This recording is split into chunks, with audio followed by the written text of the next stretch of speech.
Oh hey, and welcome to another episode of The Blue Wizard Bakes. I'm Joe the Blue Wizard. Now, I know that it's been quite a while since I have made a video. Yes, I understand, a long time. But anyway, in my last video, I made mention of the fact that I had recently moved in to a new house, not only in a new house, but also in a new city. And then I had also changed jobs at the same time. Both of those huge life changes for me have taken up a considerable amount of my time, and I really haven't had a lot of time to make videos or even test recipes. So I'm sorry that I haven't made a video in a really long time. That being said, I missed you guys, like a lot. I missed the process of making videos. I missed the process of writing recipes. And I'm gonna be honest, every time that, periodically a comment would come through on one of my old videos or on one of my recipes on my website, bluewizardfood.com, I'm gonna say I really missed the process of doing this. I missed interacting with you guys. And it makes me so happy to know that even though I've been gone for 2 years, there are still people interacting with my recipes. I cannot promise that I'll be able to consistently put out videos and recipes from this point forward, but I am willing to make the effort and try. And so that's why I'm here today. Well, let's talk about today's recipe. Now, back a couple of years ago, when I was still living in my old apartment, I actually made an Instagram post about a cookie pizza that I had made for 4th of July. Well, guess what, kids? At the time that this video is being filmed, it's 4th of July again. And I thought to myself, wouldn't it be great to be able to share the recipe for that cookie pizza with you guys? Now, I'm gonna be doing it a little bit different than the picture because I'm serving a few more people this time than I did a few years ago, but the principles are just the same. And I'm gonna take you through it and show you all how to do it today on The Blue Wizard Bakes.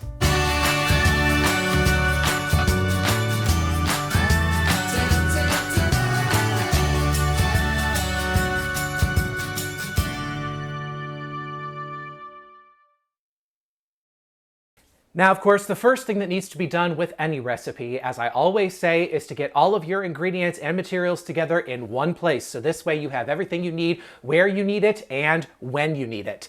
Let's make some magic. There, everything we need exactly where we need it. Now, the process of making this recipe is going to take 2 days. Now, that's not because it takes 2 days to make this recipe. It's because that's what it's gonna take for me to be able to fit it into my schedule for the 4th of July. Basically, I'm gonna make the cookie part of the recipe today, and then I'm gonna decorate it before I head over to my family's for the 4th of July tomorrow. I just didn't feel like I had time in the morning to bake the cookie, cool the cookie, and then also decorate the cookie before I head over to my family's sometime between noon and 1. Now, the reason why I want to decorate it on the day of the party is because we're using fresh fruit to decorate this cookie pizza, and I want to make sure that it stays nice for my family. Would it hold for a day? Probably, but why take the chance? Might as well do it this way. This is also why it's a good reason for you to read a recipe that you're planning to make ahead of time, so this way you can plan around the schedule to make the recipe work for you. Now, I'm basically going to be making my rolled out sugar cookie recipe, which is posted at bluewizardfood.com already, but I'm gonna make a couple of different modifications to the recipe to make it work for this cookie pizza. Now, the first thing I'm gonna do that's different than the original recipe is I'm actually going to double it. So all of the ingredients that would normally go into this, I'm gonna take and double them because I wanna be able to make a larger cookie pizza for this recipe for my family. So I'm gonna start off with an entire pound of butter.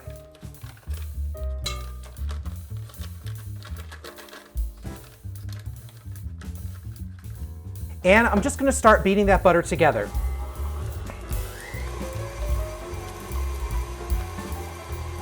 Now, this part where I'm just sort of breaking up the butter a little bit, it's not something that you have to do, but it's something that I like to do just so that I can break up the butter a little bit to make the incorporation of the sugar a little bit easier. That being said, it's time for us to add our sugar. Now, the original recipe calls for 2/3 of a cup of sugar, which means, as I'm doubling it, I'm gonna do 4/3 of a cup. 4/3 of a cup, of course, being 1 1/3 cups. And then I'm just going to blend that together until it is nice and light and fluffy, and you'll be able to see that through my nice clear bowl.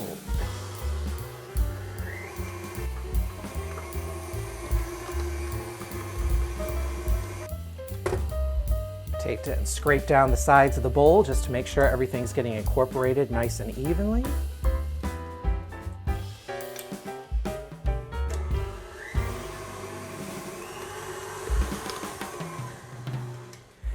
All right, I think that that's been incorporated enough. I'm gonna take and scrape down my beater real quick just to get everything down into the pot before I start adding in other ingredients.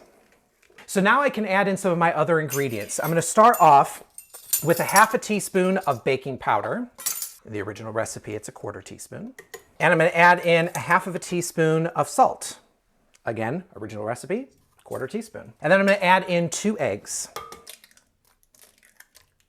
And a full tablespoon of vanilla. Original recipe, 1½ teaspoons. Do you know that there's 3 teaspoons in a tablespoon? A lot of people seem to have forgotten that. All right, let's take and whip it up.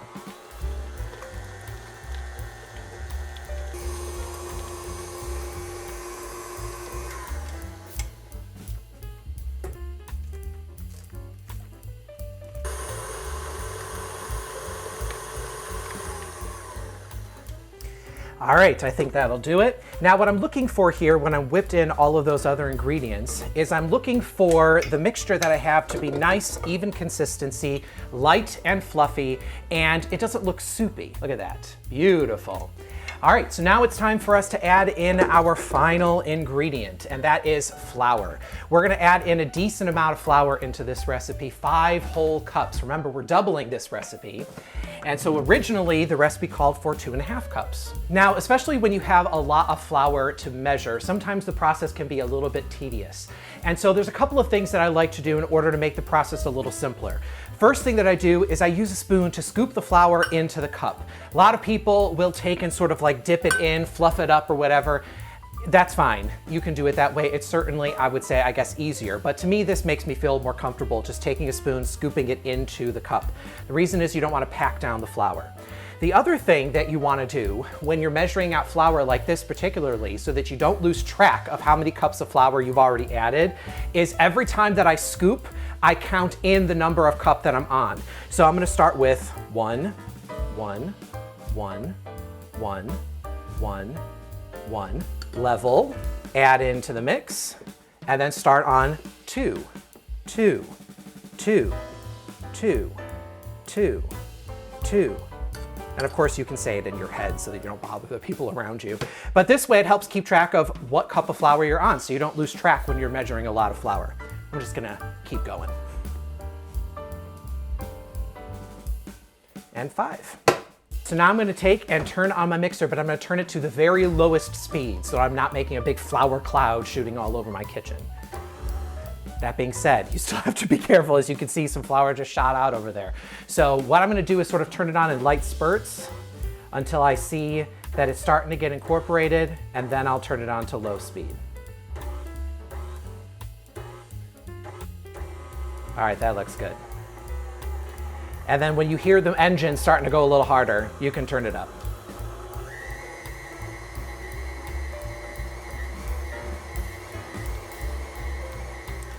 All right, and then you're just looking for a nice evenly incorporated mix. And of course, this part you could incorporate by hand. You don't necessarily need to use the mixer in order to incorporate the flour. I like to just because this is a lot of dough and it makes it a little bit easier and faster. So the next part of making these roll-out sugar cookies would normally be to take the dough, divide it into 2 separate balls, put it into the fridge, and let it chill for at least an hour before we try to roll out the cookies. We're actually gonna skip that step, sort of. We're gonna change it up a little bit. Since we're making a cookie pizza, which is just a flat rolled out piece of dough anyway, all I'm gonna do is get my pan, which has been lined with a Silpat, and I'm gonna take my raw dough and just sort of press it into that pan so that we can basically expedite this. And then I'm gonna let the pan with the pressed out dough chill for an hour. So let's get that done.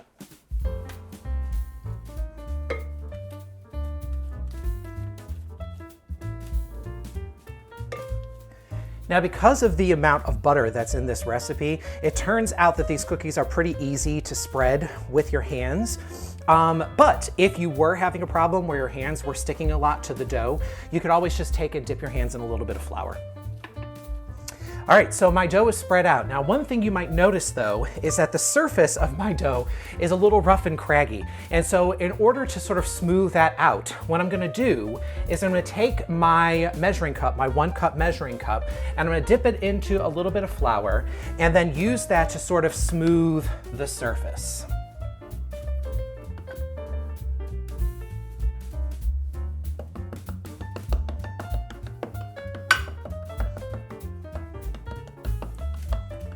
All right, there we go. So we're mostly flat and smooth. Now notice it's not perfect, but that's okay. Most of this is gonna be hidden by the decorations anyway. We just wanna get a nice and flat surface so that we can actually plant the decorations on a pretty flat surface. Easy peasy. So now all I'm gonna do is I'm gonna cover this up and refrigerate it for 1 hour so that it can firm, set, and that all of the moisture can seep its way into the flour. So it's been just over an hour that our dough has been chilling in the fridge. As I feel the surface of the dough, I can feel that it's nice and firm, which is exactly what we want. We want that butter to have firmed up in the fridge while the flour has hydrated. And now we're ready to put it into the oven. I've set my oven to the temperature of 350 degrees, and now I'm just gonna put this on the middle rack of the oven until it is fully baked through. Should be also lightly browned around the edges. Now, I've never made a cookie pizza quite this big before. Usually I make them a little bit smaller with just 1 batch of dough. But we're gonna try it out. I'm guessing it's gonna take somewhere between 20 and 25 minutes for this to bake all the way through, but I am gonna check it after 15, just to be safe.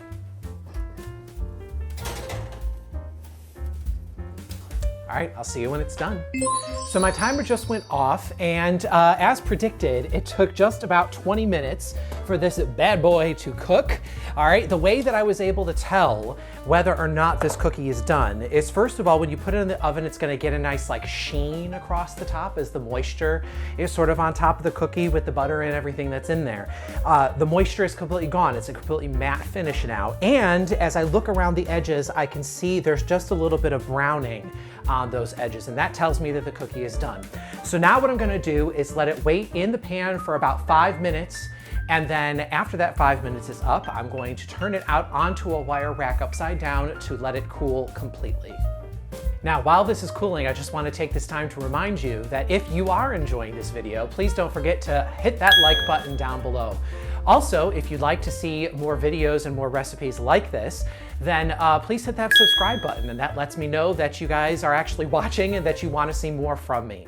If you're looking to see what I'm cooking up outside of making videos, then you should definitely check me out at either Facebook or Instagram at JoeTheBlueWiz. And of course, for this recipe and all of my other recipes, make sure to head straight to bluewizardfood.com. Now, as soon as this cookie is completely cool, I'm gonna take and transfer it to the container that I'm going to use to transport it from my house to my aunt and uncle's house for the 4th of July, until I get to it tomorrow, where I'll decorate it and make it all nice and pretty. But like I said, that's all tomorrow. So I'll see you then.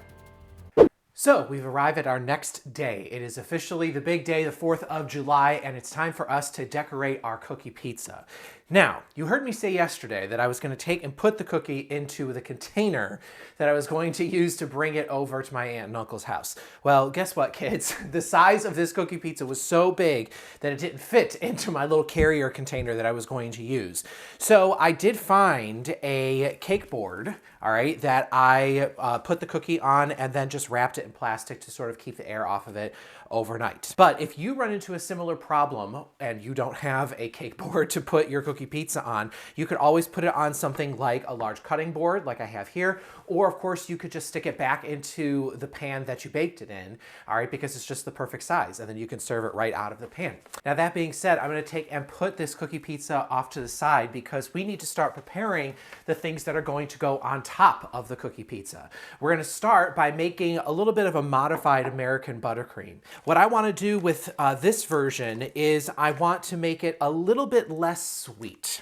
So I'm still going to use my customary pound of butter. We might not end up using all of this, but the good thing about American buttercream is that it freezes really well. And you notice, guys, that I don't throw out my butter wrappers right away. I always leave them off to the side. The reason for that is that this is a nice place for me to set my spatula, all right, or my beaters to my electric mixer so that I don't make a mess on my counter. So the next thing I'm going to add is the powdered sugar. Now, normally I would put 6 cups of powdered sugar into my American buttercream, but I'm actually going to start this because I don't want it to be as cloyingly sweet, because I want the flavor of the fruit to show through. I'm going to start with 4 cups and see how it tastes, and maybe I'll add a 5th, but I'm definitely not going to add the whole 6 cups. And you notice I measure this just the same way that I measure my flour. And then I do want to add a little bit of vanilla extract. Now notice here I'm not using my customary vanilla extract, the one that I make for myself. The reason for that is because I'm making sort of an American flag dealio with this cookie pizza. Which you might have guessed because I'm doing it out of the 4th of July and it's a large rectangle. Because of that, I want this to be a nice white frosting. And if I were to add in my actual homemade vanilla, it would sort of make it a little bit tan, which is totally fine, but I'm gonna be a little anal retentive about it. And I'm gonna try to make it as white as I can. So instead of using my homemade vanilla, I'm gonna be using a little bit of imitation clear vanilla, which you can get at the craft store in the baking aisle. And also they're in like the craft aisles of like Walmart and stuff like that, where the rest of the baking stuff is. And then of course, pinch of salt. And then I'm going to grab my hand mixer and then go at it. And of course, this butter is at room temperature, and so it's going to mix pretty easily, but I still want to turn it on low because all that powdered sugar.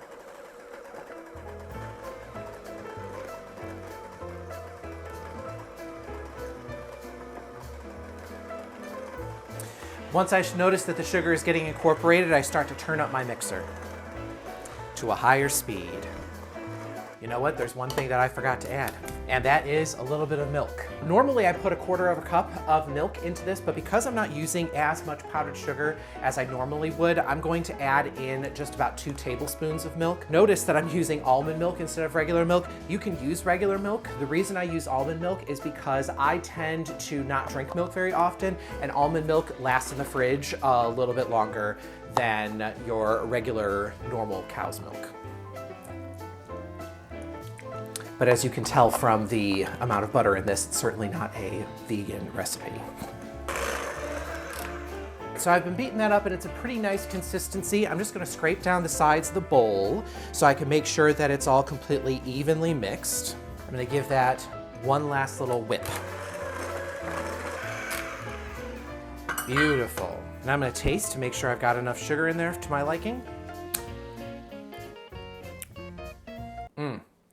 That tastes good. And it's not so cloyingly sweet that it's going to overpower the fruit. All right, so now that our frosting is ready, it's time for us to get our other toppings ready to go. Okie dokie. So our cookie pizza is going to be decorated to look like the American flag. I know, original for the 4th of July, but that is what it is. What I have here, of course, is my frosting. I also have some strawberries. I took a bunch of strawberries and any small strawberries I cut in half, and any large strawberries I cut into 1/3. And of course I have blueberries here, and of course I have some white colored chocolate chips. So we're gonna start with our frosting. I'm gonna hold a little bit of the frosting back in the bowl, and I'll explain why in a little bit. I'm gonna use my spatula to just spread that over the top. You don't want a huge, thick layer. All right, that looks beautiful. So now I'm just gonna take and use my spatula to smooth it over the top.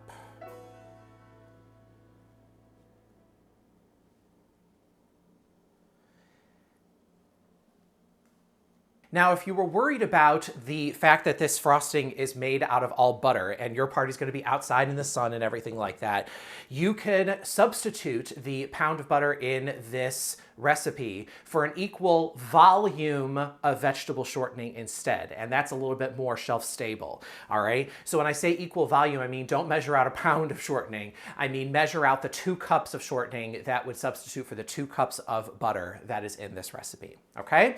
All right, but anyway, now it's time to actually do the fun part, which is putting the decorations on. I'm gonna start with the blue part, and of course I'm gonna use blueberries for this, very traditional.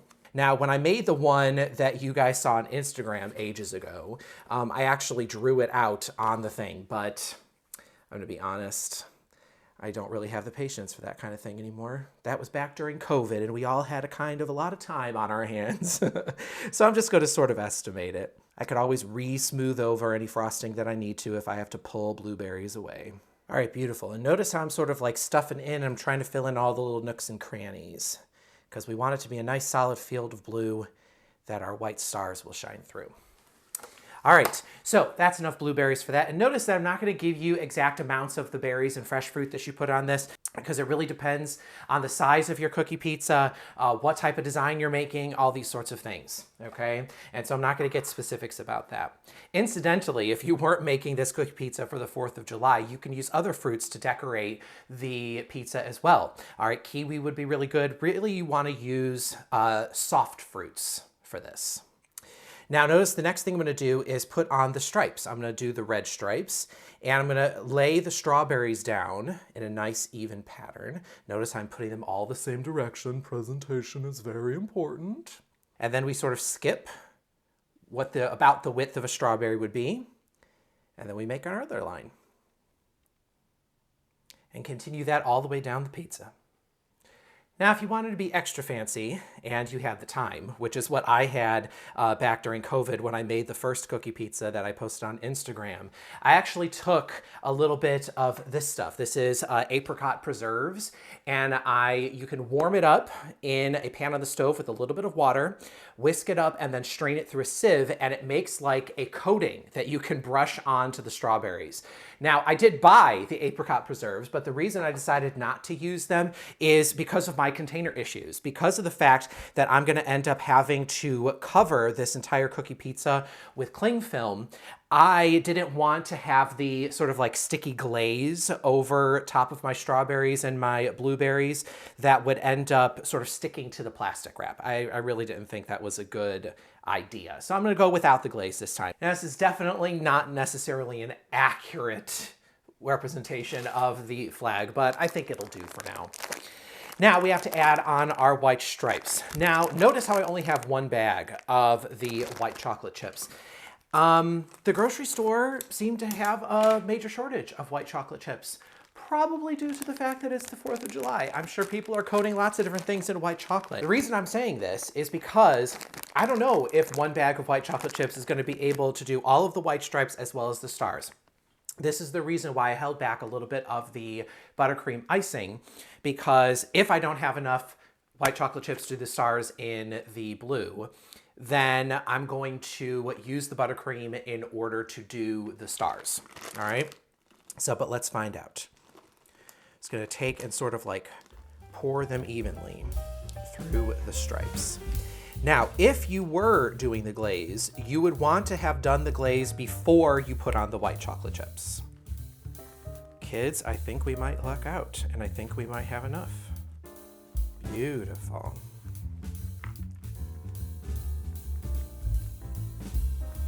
And notice how as I'm going through, I'm sort of pressing these down along the way. This is so that whenever somebody picks up a piece of this pizza, the chocolate chips are not just gonna fall off. All right, and guess what, kids? I think we have enough of these chocolate chips to be able to do our stars. So I'm just gonna take and dot them throughout our blueberries. And I say I'm just gonna dot them like I was gonna do it randomly, and here I am putting everything into straight lines because, you know, sometimes kids, I just can't help myself. And of course, if you were doing, again, not a cookie pizza for the 4th of July, you could use regular chocolate, you could leave out the chocolate altogether and just do fresh fruit. Whatever you want. That's the beauty of pizza, period, let alone cookie pizza, is that you can sort of like let your creativity fly. Perfect. Beautiful. And there you have it, kids, my beautiful and delicious cookie pizza for the 4th of July. Now again, this does not have to be just a 4th of July dessert. You can make this any time of the year. Just use different decorations to suit your tastes and flavors. Now, of course, I'm not going to be tasting this recipe for you here today because, of course, I'm bringing this over to my family's for the 4th of July. In fact, here, let me just insert a clip of me tasting it at the party. And everything. I have a whole book. I know, right? Tasty. I just need traveling over. See, I told you it tasted good. All right, well, anyway, kids, don't forget that this version of the recipe is double the normal recipe for a cookie pizza. So when you get that link down below or go to bluewizardfood.com to look for this recipe, know that it's going to be for half of the amount. I doubled it in order to feed my entire family. All right, well, anyway, kids, that's all that we have time for here today on the Blue Wizard Bakes. And until next time, whenever that may be, I just wanted to remind you, as always, that you don't have to be a professional chef or even a wizard in order to make magic in your kitchen. Bye now.